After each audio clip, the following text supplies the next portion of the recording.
சரி பாப்பா தூங்குறா. சரி இந்த டேபிளெல்லாம் கொஞ்சம் அன்கம்ஃபர்டபுளாக இருந்துச்சு, கசகசன்னு இருந்துச்சு. சரி எல்லாம் க்ளீன் பண்ணி வைக்கலான்னு தான் இதை தொட்டேன்.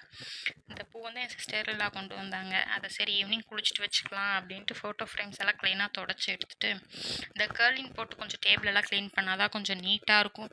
அதனால தான் கேர்லின் எடுத்து வச்சுட்டு அதுக்கு இது துடைக்கிறதுக்காக தான் வச்சுருக்க துணி, இந்த டேபிள் இந்த டஸ்ட் தட்டுறதுக்காக வச்சுருந்த துணி அதை எடுத்து ஃபுல்லாக க்ளீன் பண்ணி தொடச்சி எடுத்துட்டு கேர்லின் போட்டு எல்லாம் நீட்டாக தொடச்சிட்டோம்னா பார்க்குறக்கு நல்லாயிருக்கும். எல்லாம் கேர்லின் போட்டு தொடச்சிட்டு அந்தந்த ரேக் க்ளீன் பண்ணதும் அப்போ அப்படியே எடுத்து வச்சிட்டோம்னா கொஞ்சம் நீட்டாக இருக்கும். இவள் அழுதாலும் டக்குன்னு விட்டுட்டு போய் அவளை பார்க்கலாங்கிறக்காக தான் அந்தந்த ரேக் க்ளீன் பண்ணி எடுத்து வச்சிடலாம் எடுத்து வச்சுட்டேன்.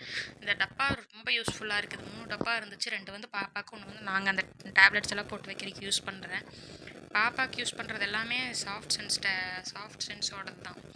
அது நல்லாவே யூஸ் ஆகுது. அவளுக்கு யூஸ் பண்ணுறது எல்லாமே சாஃப்ட் சென்ஸ் தான். Powder, cream, lotion, shampoo, soap எல்லாமே சாஃப்ட் சென்ஸ் தான் அவளுக்கு யூஸ் பண்ணுறது. நல்லாயிருக்கு அவளுக்கு யூஸ் பண்ணுறதுக்கு. அவளுக்கு செட் ஆயிடுச்சு. அது கழுவுற அளவுக்கு டைம் இல்லாதனால நீட்டாக தொடச்சி வச்சிடலாம். அவள் அழுதுருவாளோன்னு பயத்துலையில் நீட்டாக எடுத்து தொடச்சி வச்சுட்டேன். மருந்தெல்லாம் எக்ஸ்பைரி ஆனது இருந்துச்சு, அதையெல்லாம் எடுத்து வீசிட்டு எது தேவையோ அதை மட்டும் வச்சுட்டேன். இந்த பொட்டு 90s கிட்டோட பொட்டு எங்கள் அம்மா வாங்கிட்டு வந்து கொடுத்தாங்க. பாப்பாவுக்கு வச்சு விடுன்னு சொல்லி அவள் பொட்டு வச்சாலே அழிச்சிட்றா. அதனால நான் பொட்டே யூஸ் பண்ணுறதில்ல. வேங்க பொட்டு மட்டும்தான் யூஸ் பண்ணுறேன். அவளுக்கு நீட்டாக எல்லாம் தொடச்சி அவள் மருந்து எல்லாம் எடுத்து அரேஞ்ச் பண்ணி வச்சுட்டேன். எல்லாம் எமர்ஜென்சிக்கு யூஸ் ஆகும் தான் இத்தனை மருந்து வச்சுருக்கேன். எதாக இருந்தாலும் டக்குன்னு நம்ம மிட் நைட்னாலும் யூஸ் பண்ணிக்கலான்னு தான் எல்லா மருந்துமே வாங்கி வச்சுருப்பேன் நான் ஆல்ரெடி. அவளோட அந்த சங்கு, பேபி ரப் அதெல்லாமே ஒரு டப்பாவில் போட்டு வச்சுட்டு, அவள் மவுத் கிளீனர் ஒரு டப்பாவில் வச்சுட்டு, கேஸ்டர் ஆயில் தீந்துருச்சு அதனால் அதை ரீஃபில் பண்ணி வச்சுட்டேன். வச்சுட்டு அதை எடுத்து அரேஞ்ச் பண்ணிடலாம். கையோட இந்த ரேக்கும் அரேஞ்ச் பண்ணிடலாம். இந்த டெம்பரேச்சர்லாம் நல்லா யூஸ் ஆகுது. செக் பண்ணுறதெல்லாம் ரொம்ப யூஸ்ஃபுல்லாக இருக்குது.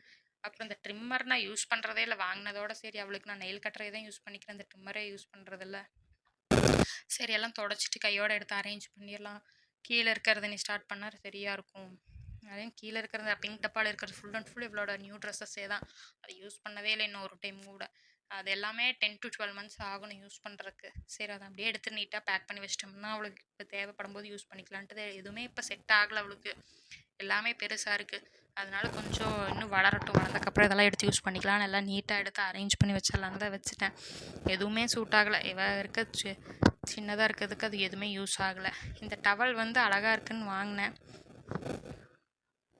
எல்லாம் அரேஞ்ச் பண்ணியாச்சு. Tata by.